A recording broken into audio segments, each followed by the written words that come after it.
আসসালামু আলাইকুম প্রিয় শিক্ষার্থীরা, আশা করি তোমরা ভালো আছো। আমিও তোমাদের দয়া বরকতে ভালো আছি। আজ হিসাব বিজ্ঞান প্রথম পত্রের ব্যাংক সমন্বয় বিবরণী নিয়ে আলোচনার জন্য তোমাদের সামনে উপস্থিত হয়েছি। আশা করি বিষয়টা তোমাদের কাছে উপভোগ্য হবে। তো মূল আলোচনা যাওয়ার আগে আমরা একটু আমাদের সিলেবাসের বিষয়বস্তুগুলো একটু জেনে নেই। বিষয়বস্তু তিনটা: 1 নম্বর ব্যাংক সমন্বয় বিবরণীর ধারণা উদ্দেশ্য, 2 নম্বর নগদান বহি ও ব্যাংক বিবরণীর উদ্বৃত্তের মধ্যে গরমিলের কারণ, 3 নম্বর প্রচলিত সংশোধিত উভয় পদ্ধতিতে ব্যাংক সমন্বয় বিবরণী প্রস্তুতকরণ। এই বিষয়বস্তুর আলোকে আমাদের যে শিক্ষণফল রয়েছে সেটা দেখা যাচ্ছে যে নগদান বই ও ব্যাংক হিসাবের উদ্বৃত্তের পার্থক্যের কারণ উদ্ঘাটন করতে পারবো। দ্বিতীয় শিক্ষণফল হলো ব্যাংক সমন্বয় বিবরণী প্রস্তুত করতে পারবো। 3 নম্বর হলো নগদ অর্থের স্বচ্ছতা নিশ্চিত করতে পারবো। তো নগদ অর্থের কথা যখন আসলো, প্রথমে আমরা জেনে নিই বাংলাদেশে নগদ অর্থ নগদ 3 জায়গায় রাখা হয়। নগদ অর্থ থাকে 1 number in hand, cash in hand, হাতে নগদ। দ্বিতীয় হলো আমাদের নগদ অর্থ আমরা আমানত হিসাবে ব্যাংকে জমা রাখি, ব্যাংকে নগদ বা ক্যাশ অ্যাট ব্যাংক। এবং 3 নম্বর হলো খুচরা নগদ বা পেটি ক্যাশ। তার মানে নগদ অর্থ 3 জায়গায় থাকে। এক, হাতে নগদ। হাতে নগদ বলতে আমরা যেটা সিন্ধুকে বা গোপনীয় স্থানে, যে স্থানে আমরা অর্থ মজুত করে রাখি, বাংলাদেশে এটা বেশি দেখা যায়। নগদ অর্থ ইন হ্যান্ড। ইন হ্যান্ড বলতে হাতে তা না, এটা হলো যে আমার হাত যে জায়গাতে পৌঁছা অন্য কারো হাত না, সেটা হলো ইন হ্যান্ড। আর দ্বিতীয় হলো ব্যাংকে জমা, ক্যাশ অ্যাট ব্যাংক। তাহলে ক্যাশ 3 জায়গায় থাকে: cash in hand, cash at bank এবং পেটি ক্যাশ। এখন এই 3টা জায়গার মধ্যে 2টা জায়গা নিয়ন্ত্রণ ব্যবসা বা নগদ অর্থের যিনি মালিক তার কাছেই থাকে। নিয়ন্ত্রণ এবং হিসাব দুটোই থাকে। একটা হলো ক্যাশ ইন হ্যান্ড আর একটা হলো পেটি ক্যাশ। এই দুটার নিয়ন্ত্রণ এবং ব্যবস্থাপনা হিসাব সবই যিনি ওনার নগদ অর্থে তার কাছে থাকে। অর্থাৎ আমরা এখানে ব্যবসা নিয়ে আলোচনা করছি, যে ব্যবসা প্রতিষ্ঠানের নগদ, এই দুটা নগদ তার কাছে থাকে। কিন্তু ব্যাংকে যে নগদ টাকাটা রাখে তার মালিকানা ব্যবসার, কিন্তু তার এটা নিয়ন্ত্রণ এবং মানে হিসাব থাকে ব্যাংকের কাছেও থাকে। তাহলে এই একটা মাত্র নগদের হিসাব দেখা যায় যেটা ব্যাংকও একটা কর্তৃপক্ষ, একজন জিম্মাদার হিসাবে নগদ অর্থের, এবং ব্যবসা একটা কর্তৃপক্ষ আমানতকারী হিসাবে। তাহলে দেখা যায় যে ব্যাংক সমন্বয় বিবরণী প্রস্তুত করতে গেলে আমাদের পক্ষ জানতে হবে। সেটা হলো ব্যাংকে নগদের পক্ষ দুটা। একটা হলো নগদান বহি, যা আমানতকারী তথা ব্যবসা সংরক্ষণ করে, অর্থাৎ নগদান বহিতে ব্যাংকে যে টাকাটা জমা আছে তার হিসাব থাকে। এবং ব্যাংক বিবরণী, অর্থাৎ ব্যাংক কর্তৃপক্ষ যা সংরক্ষণ করেছে, আমানতকারী যা আমানত সংরক্ষণ করেছে সেটা সে রাখে। তাহলে দেখা যাচ্ছে যে নগদান বহি যা আমানতকারী তথা ব্যবসা সংরক্ষণ করে, ব্যবসা আমানতকারী রূপে জমাকৃত অর্থের মালিক হিসেবে নগদান বহিতে ব্যাংকে জমাকৃত নগদের হিসাব সংরক্ষণ করে, যা ব্যবসার কাছে চলতি সম্পদ। অর্থাৎ নগদান বহিতে ব্যাংকে জমাকৃত অর্থ নগদান বহিতে ডেবিট ব্যালেন্স হিসাবে কাজ করে, ডেবিট ব্যালেন্স। এবং ব্যাংক বিবরণীতে যেটা ব্যাংক কর্তৃপক্ষ আমাদের ব্যবসার যে অর্থ তারা আমানত হিসাবে সংরক্ষণ করে, তার জন্য একটা স্টেটমেন্ট দেয়, সেটাকে আমরা বলি ব্যাংক স্টেটমেন্ট বা ব্যাংক বিবরণী। ব্যাংক জিম্মাদার রূপে আমানতকারী আমানতের হিসাব সংরক্ষণ করে, যা ব্যাংকের নিকট দায়। তাহলে আমানতকারীর আমানত ব্যাংকের নিকট দায়, আর দায় সর্বদা ক্রেডিট ব্যালেন্স। তাহলে দেখা যাচ্ছে যে ব্যবসার জন্য যা সম্পদ, ব্যাংকের জন্য তা দায়। ব্যাংক সম্পদ, ব্যবসার জন্য সম্পদ, তার ডেবিট, ব্যবসার জন্য তার দায়, তাই ক্রেডিট। তাহলে আমরা যখন বলি ডেবিট ব্যালেন্স, ব্যাংক তখন বলে ক্রেডিট ব্যালেন্স।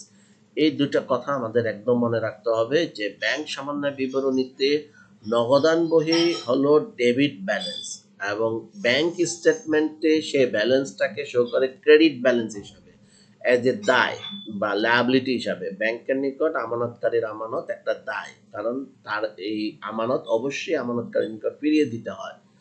তা ফিরিয়ে দেওয়ার আগ পর্যন্ত তার কাছে এটা দায় হিসাবে সংরক্ষিত থাকে। তাহলে ডেবিট হলো নগদান বহির ব্যালেন্স, আর ক্রেডিট হলো ব্যাংক স্টেটমেন্টের ব্যালেন্স। এই দুটা কথা যদি আমরা মনে রাখি তাহলে ব্যাংক সমন্বয় বিবরণী অত্যন্ত সহজ।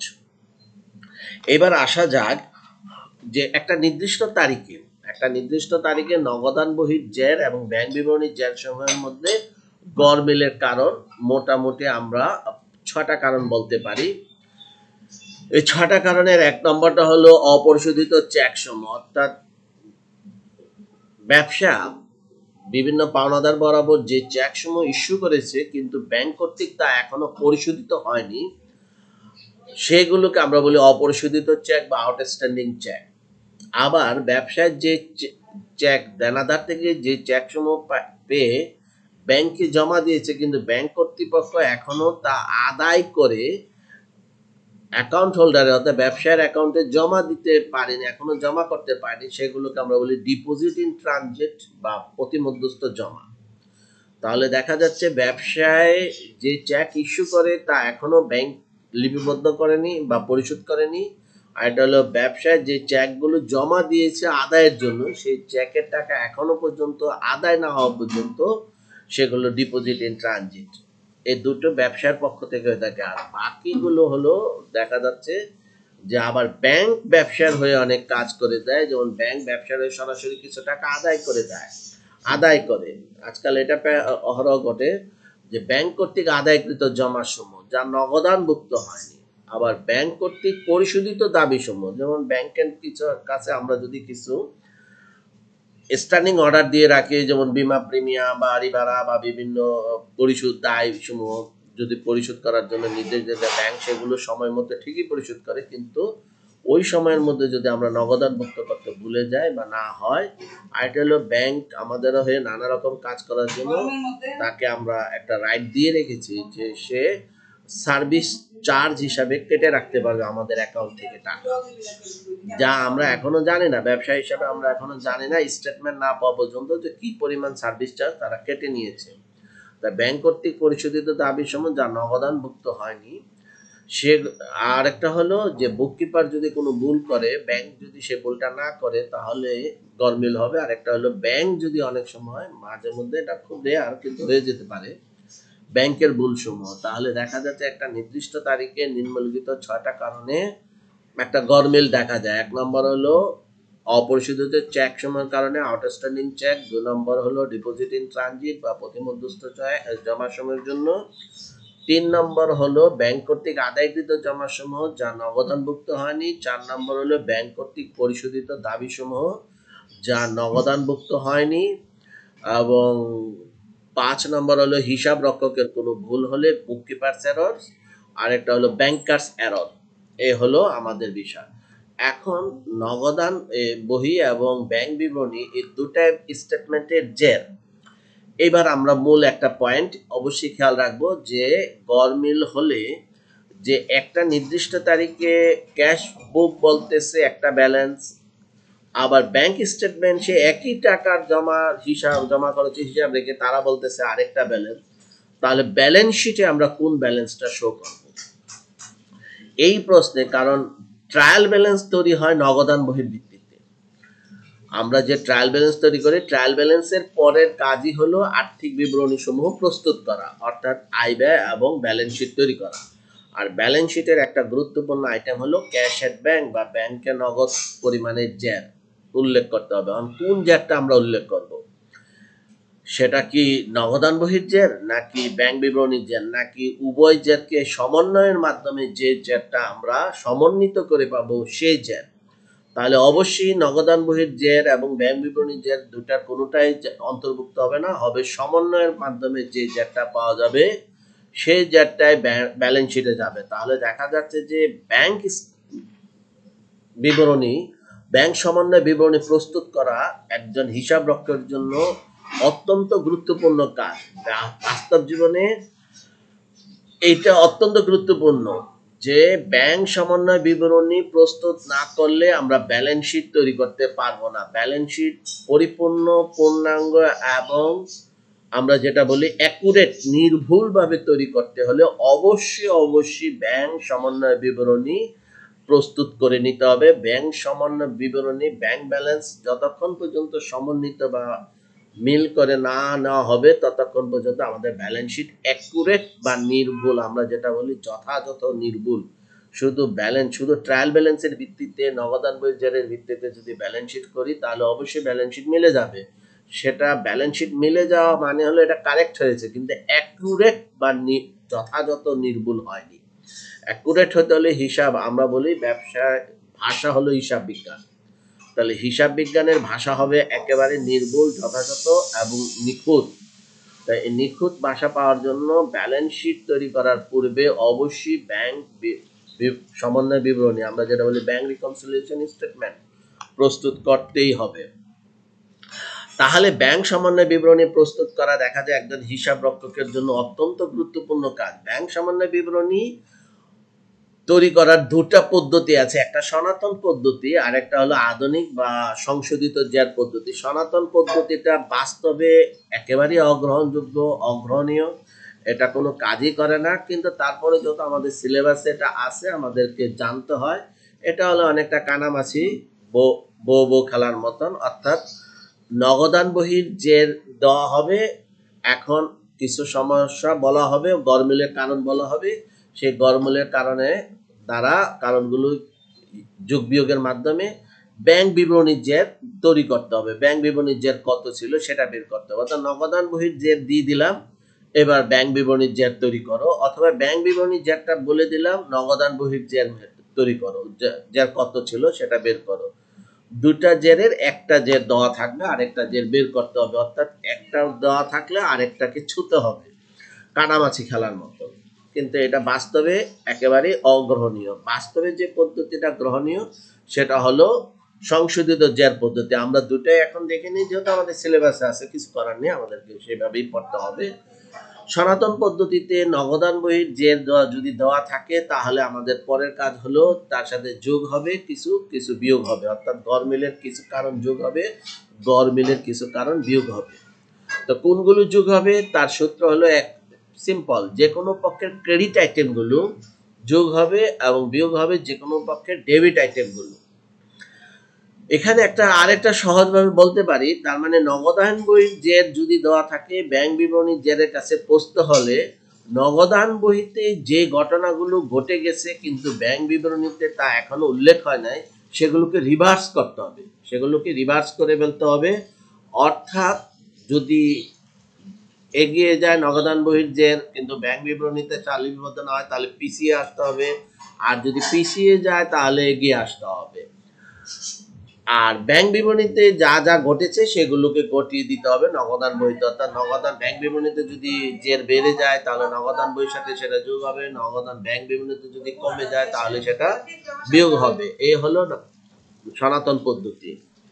সংশোধিত জের পদ্ধতি এটা হলো সবচেয়ে আধুনিক পদ্ধতি এবং এইটাই হলো আমাদের বাস্তবসম্মত। অর্থাৎ আমরা একটু আগে যেটা বলেছি, ব্যালেন্স শিটে কোন জেরটা যাবে, নগদান বহির জেরও যাবে না, ব্যাংক বিবরণীর ব্যালেন্সটাও যাবে না, যাবে উভয় জেরের মধ্যে সংশোধন করে, অর্থাৎ সমন্বয় সাধনের মাধ্যমে যে জেরটা মিলে যাবে উভয় দিকে, সেই জেরটা নগদান বহির সংশোধিত জেরও যা হবে, ব্যাংক বিবরণীর সংশোধিত জেরও তাই হবে।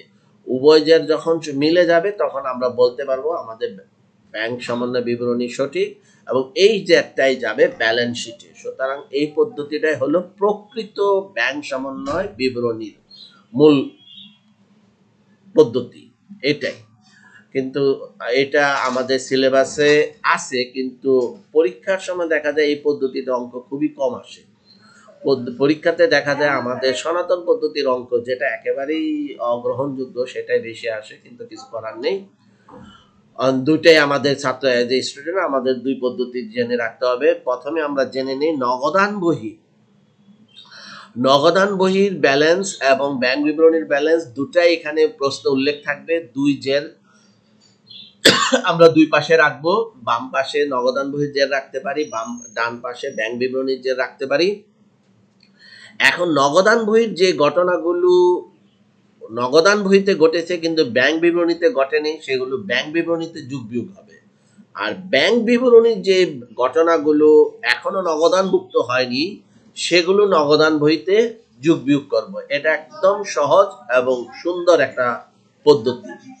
অর্থাৎ নগদান বহিতে যে ঘটনাগুলো ঘটে গিয়েছে কিন্তু ব্যাংক বিবরণীতে উল্লেখ হয়নি সেগুলো ব্যাংক বিবরণীতে যাবে, যে কোন ঘটনাগুলো নগদান বইতে ঘটেছে কিন্তু ব্যাংক বিবরণীতে ঘটে নাই, সেরকম ঘটনা হলো উল্লেখযোগ্য হলো দুটা। একটা হলো অপরিশোধিত চেক, অর্থাৎ ব্যবসায় যে চেকগুলো ইস্যু করেছে কিন্তু ব্যাংক কর্তৃক পরিশোধিত হয় নাই, সেগুলোকে আমরা বলি অপরিশোধিত চেক।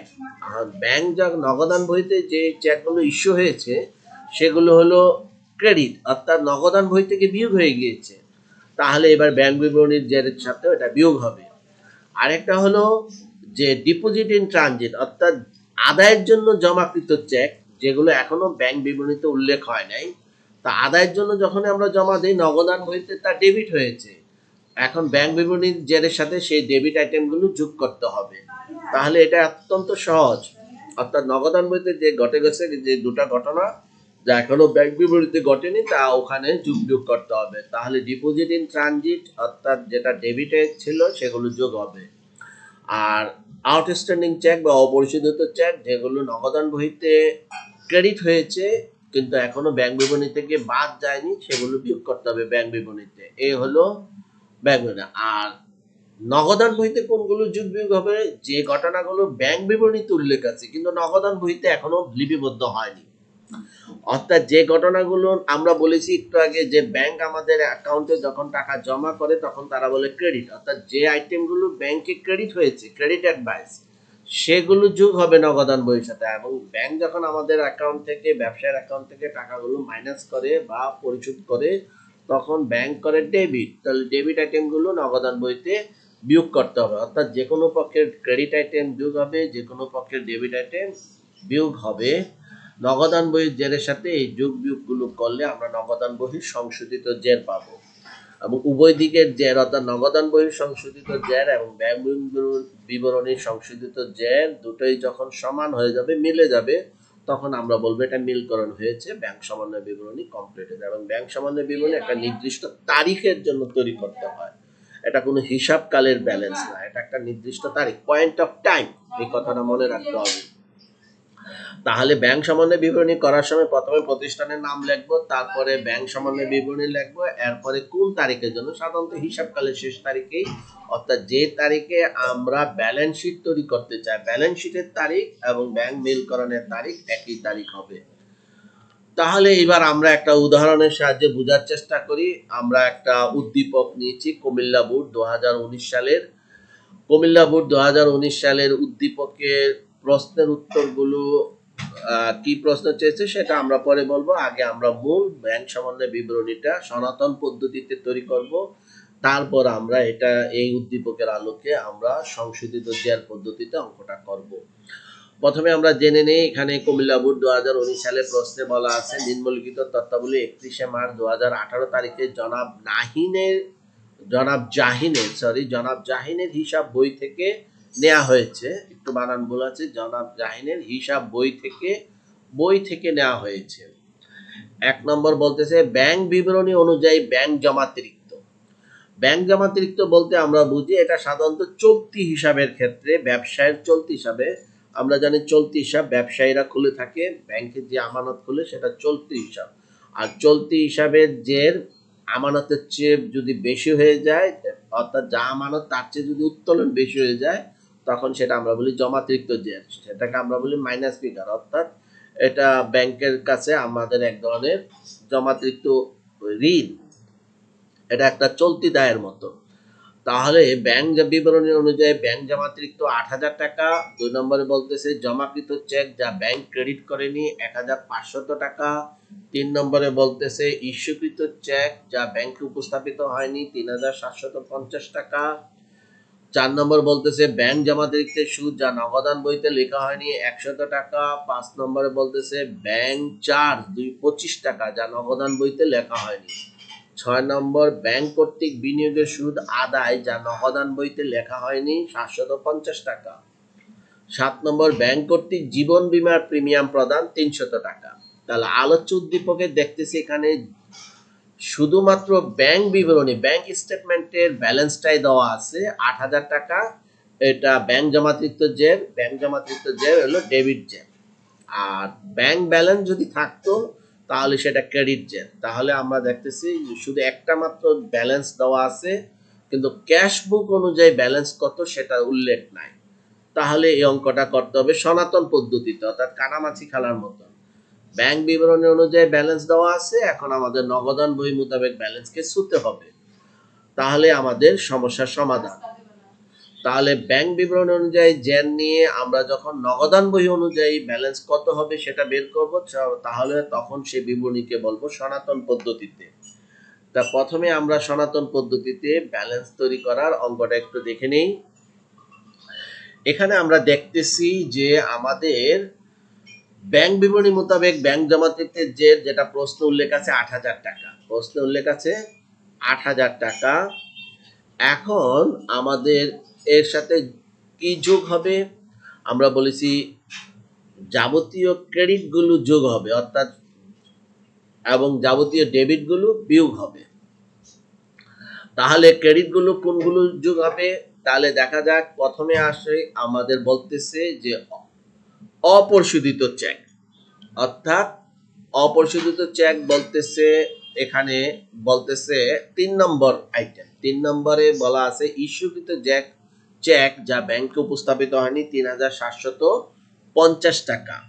চেক যখন ইস্যু করা হয় তখন নগদান বইতে লিপিবদ্ধ জাবেদা হয় পাওনাদার হিসাব ডেবিট, ব্যাংকে নগদ হিসাব ক্রেডিট।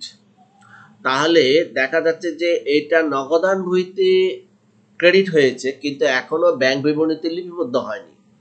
যদি ব্যাংক বিবরণীতে লিপিবদ্ধ হয় তাহলে ব্যাংক জমাকৃত জের বেড়ে যাবে, তাই এটা যোগ হবে অপরিশোধিত চেক ৩,৭৫০ টাকা। আরো একটা যোগ হবে, সেটা হলো আমাদের দেখতেছি যে আমাদের ৬ নম্বর আইটেম বলা আছে ব্যাংক কর্তৃক বিনিয়োগের সুদ আদায় যা নগদান বইতে লিপিবদ্ধ হয়নি। ব্যাংক যখন বিনিয়োগের সুদ আদায় করে তখন আমাদের ব্যাংক ব্যালেন্স বেড়ে যায়, জমাতিরিক্ত ঋণ কমে যায়। ব্যাংক ব্যালেন্স বেড়ে যায়, জমাতিরিক্ত ঋণ কমে যায়, অর্থাৎ জমাতিরিক্ত উত্তোলনটা তখন কমবে। কিন্তু যেহেতু ব্যাংক এই বিনিয়োগের সুদ আদায়ের কারণে আমরা বলেছি এখানে রিভার্স হয়ে যাবে, অর্থাৎ ঘটনাটা রিভার্স হবে। তাহলে এটা কি হলো, ব্যাংক কি করেছে, ব্যাংক আমানতকারীর অ্যাকাউন্ট ক্রেডিট করেছে। বিনিয়োগের সুদের জন্য ব্যাংক আমানতকারীর অ্যাকাউন্টে জমা করে সুদ, আর জমা হলে ক্রেডিট। যেহেতু আমানতকারী হিসাব ক্রেডিট হয়েছে তাই এটা এখন যোগ করতে হবে। তাতে অতিরিক্ত উত্তোলন, জমাকৃত উত্তোলন, ব্যাংক ব্যালেন্স কমে গিয়েছিল কিন্তু নগদান বই তো কমেনি। আর নগদান বই যে পাইতে হলে সেটা যা কমে গিয়েছিল রিভার্স করে সেটাকে আবার বাড়াইয়ে দিতে হবে, যোগ করতে হবে, বিনিয়োগের সুদ যোগ করতে হবে। অর্থাৎ আমাদের ওই যে একটা সূত্র বলেছি, যে কোনো পক্ষের ক্রেডিট যোগ হবে। তাহলে নগদান বইতে ক্রেডিট হয়েছে ৩,৭৫০ টাকা, কিন্তু ব্যাংক বিবরণীতে উল্লেখ হয় নাই বিদায় সে ক্রেডিটটা যোগ করতেছি। আবার ব্যাংক বিবরণীতে ক্রেডিট হয়েছে কিন্তু নগদান বইতে এখনো এটা লিপিবদ্ধ হয়নি বিদায় সেটাও যোগ হবে। তাহলে মোট যোগ হলো ৪,৫০০ টাকা।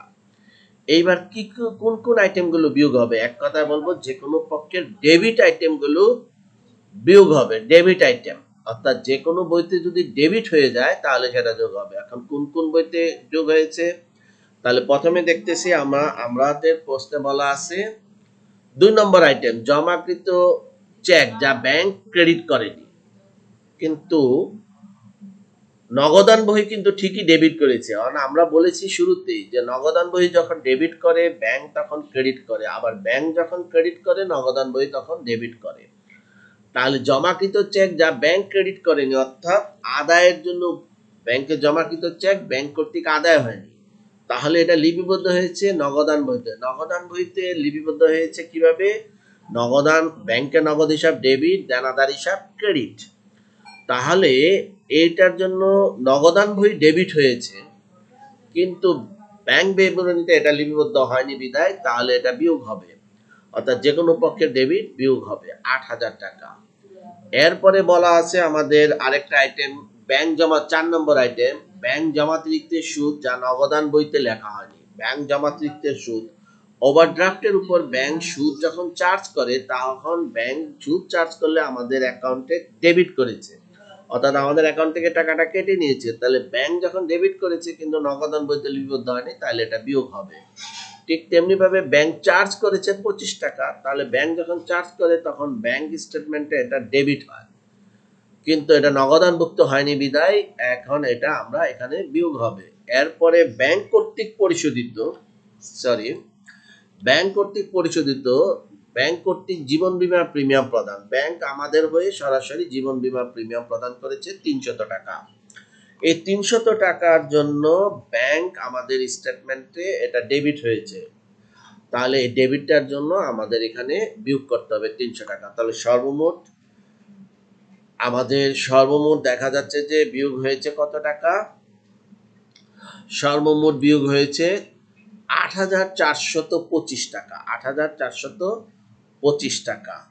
আর ৮,৪২৫ টাকা সর্বমোট বিয়োগ, আর সর্বমোট যোগ হলো ১২,৫০০ টাকা। তো ১২,৫০০ থেকে ৮,৪২৫ বিয়োগ দিলে আমরা যে ব্যালেন্সটা পাই তাহলে ৪,০৭৫ টাকা আমরা দেখতে পাচ্ছি, ৪,০৭৫ টাকা। তাহলে ৪,০৭৫ টাকা হলো নগদান বহি মোতাবেক ব্যাংক জমাতিরিক্ত জের।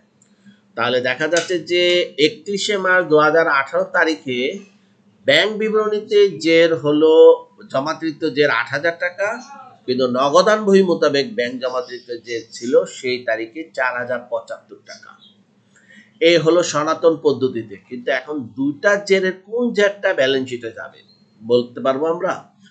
ব্যাংক বিবরণীর জের পেলাম ৮,০০০ টাকা, যেটা প্রশ্নে দেওয়া আছে, কিন্তু আমরা যোগ বিয়োগ করে পেলাম এখন ৪,০৭৫ টাকা।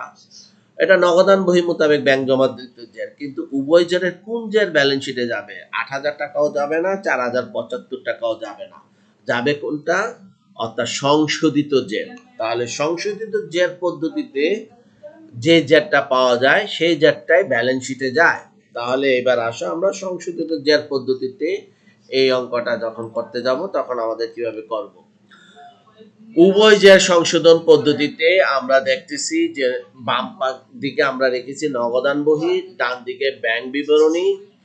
এখন নগদান বহির সাথে ব্যালেন্স হলো ৪,০৭৫ টাকা, ওই যে আমরা সনাতন পদ্ধতিতে পেয়েছি। আর ব্যাংক বিবরণীর উদ্বৃত্ত ৮,০০০ টাকা, এই দুটাই ক্রেডিট ব্যালেন্স, দুটাই হলো জমাতিরিক্ত ব্যালেন্স। তাই আমরা জমাতিরিক্ত ব্যালেন্সটা ব্রেকেটে দেখিয়েছি। এই যে ব্রেকেটে মানে হলো এই ব্যালেন্সটা ডেবিট হওয়ার কথা ছিল নগদান বহিতে, কিন্তু এটা ক্রেডিট। আর ব্যাংক বিবরণীর ব্যালেন্সটা ক্রেডিট হওয়ার কথা ছিল ৮,০০০ টাকা, কিন্তু এটা ডেবিট যেহেতু জমাতিরিক্ত। এখন উভয় জের মধ্যে যোগ হবে, নগদান বইয়ের দিকেও কিছু যোগ হবে, ব্যাংক বিবরণীতেও কিছু যোগ হবে, নগদান বইতেও কিছু বিয়োগ হবে, ব্যাংক বিবরণীতেও কিছু বিয়োগ হবে। নগদান বইতে কোনগুলো যোগ হবে? যে ঘটনাগুলো ব্যাংক বিবরণীতে লিপিবদ্ধ হয়েছে কিন্তু নগদান বইতে লিপিবদ্ধ হয়নি। তাহলে সেরকম ঘটনা হলো একটাই, ব্যাংক বিবরণীতে, অর্থাৎ ব্যাংক আমাদের হয়ে সুদ আদায় করেছে, সুদ আদায়ের সাথে সাথে ব্যাংকের ব্যালেন্স বেড়ে গেছে, তো নগদান বইতেও সেই ব্যালেন্সটা বাড়াতে হবে, যোগ করতে হবে। তার মানে যে কোনো পক্ষের ক্রেডিট যোগ হবে, যে কোনো পক্ষের ডেবিট বিয়োগ হবে নগদান বহির দিকে। তাহলে বিনিয়োগের সুদ ৭৫০ টাকা। এখানে আমরা যে সূত্রটা বলেছিলাম এই সূত্রটা আমাদেরকে আবার উভয় জের সংশোধিত পদ্ধতির সূত্রটা, এই যে আমরা এখানে এক নজর আবার দেখে নিই। যে কোনো পক্ষের ক্রেডিট যোগ হবে, যে কোনো পক্ষের ডেবিট বিয়োগ হবে নগদান বহির জেরের সাথে। আর ব্যাংক বিবরণীর জেরের সাথে যে কোনো পক্ষের ডেবিট যোগ হবে আর যে কোনো পক্ষের ক্রেডিট বিয়োগ হবে। তাহলে সেই মোতাবেক আমরা নগদান বইতে দেখতেছি ব্যাংক বিবরণীতে যেটা ক্রেডিট হয়েছে তা যোগ করলাম। এবার ব্যাংক বিবরণীতে তিনটা ঘটনা আছে যা নগদানভুক্ত হয়নি, নগদানভুক্ত লেনদেন। আমরা এখানে লিখে দিয়েছি অনগদানভুক্ত লেনদেন। কি কি ঘটনা নগদান বইতে এখনো লিপিবদ্ধ হয়নি যা ব্যাংক বিবরণীতে ডেবিট অবস্থায় আছে? ১ নম্বর জমাতিরিক্তের সুদ। ব্যাংক জমাতিরিক্তের সুদ ব্যাংক বিবরণীতে ডেবিট ছিল, তাই সেটা এখন বিয়োগ হবে। ব্যাংক চার্জের কারণে ব্যাংক বিবরণীতে ডেবিট ছিল ২৫ টাকা। জীবন বীমার প্রিমিয়াম, সুদ না, জীবন বীমার প্রিমিয়াম বা স্যালামি পরিশোধের জন্য ৩০০ টাকা ব্যাংক বিবরণীতে ডেবিট হয়েছিল, অর্থাৎ ব্যাংক জমাতিরিক্ত সুদ চার্জ করার কারণে ব্যাংক আমাদের অ্যাকাউন্ট ডেবিট করেছে, ব্যাংক চার্জের কারণে ব্যাংক আমাদের অ্যাকাউন্ট ডেবিট করেছে, এবং জীবন বীমা প্রিমিয়ামের কারণে আমাদের অ্যাকাউন্ট ডেবিট হয়েছে। তাহলে সর্বমোট ডেবিট হয়েছে ৪২৫ টাকা। তাহলে নগদান বহির মোতাবেক আমাদের হিসাবে জের ছিল ৪,০৭৫ টাকা, এর সাথে যোগ হবে 750 টাকা যুগের কারণে নগদান বহির জমাতিরিক্ত কমে দাঁড়াবে 3325 টাকা। এখন এই জমাতিরিক্ত বেড়ে যাবে আরো 425 টাকা, তাহলে নগদান বহি মোতাবেক ব্যাংক জমাতিরিক্ত 3750 টাকা। 3750 টাকা। অন্যদিকে নগদান বইতে লিপিবদ্ধ হয়েছে কিন্তু ব্যাংক বিবরণীতে লিপিবদ্ধ হয়নি, এমন ঘটনা প্রশ্নে উল্লেখ আছে মাত্র দুটা। এক নম্বর হলো ডিপোজিট ইন ট্রানজিট, অর্থাৎ আদায়ের জন্য জমাকৃত চেক কিন্তু ব্যাংক কর্তৃক আদায় হয়নি, অর্থাৎ ব্যাংক এখনো ক্রেডিট করেনি, কিন্তু নগদান বইতে তা ডেবিট হয়েছে, অর্থাৎ নগদান বইতে এটা ব্যালেন্সটা বেড়ে গেছে, তাহলে সেই 8,000 টাকা যোগ হবে। তাহলে নগদান ব্যাংক বিবরণী মোতাবেক ক্রেডিট ব্যালেন্স ছিল, আমাদের ব্যাংক জমাতিরিক্ত ছিল 8,000। আবার ওই চেকটা যদি জমা হতো তাহলে জমাতিরিক্ত নীল হয়ে যেত, কিন্তু অপরিশোধিত চেকের জন্য জমাতিরিক্ত আবার বেড়ে যাবে। অপরিশোধিত চেক বলতে যে চেক ইস্যু করা হয়েছে কিন্তু ব্যাংক কর্তৃক এখনো পরিশোধিত হয়নি, এরকম 3,750 টাকা, এটা নগদান বইতে ক্রেডিট হয়েছে কিন্তু ব্যাংক বিবরণীতে এখনো ক্রেডিট হয়নি, এই কারণে এটা ক্রেডিট হবে 3,750 টাকা। তাহলে আমরা ব্যালেন্স পেয়ে গেলাম 3,000। আমরা একটু দেখে নিচ্ছি, একটু আমাদের দৃশ্যটা আমরা দেখে নিচ্ছি, 3,750 টাকা। Thank you very much.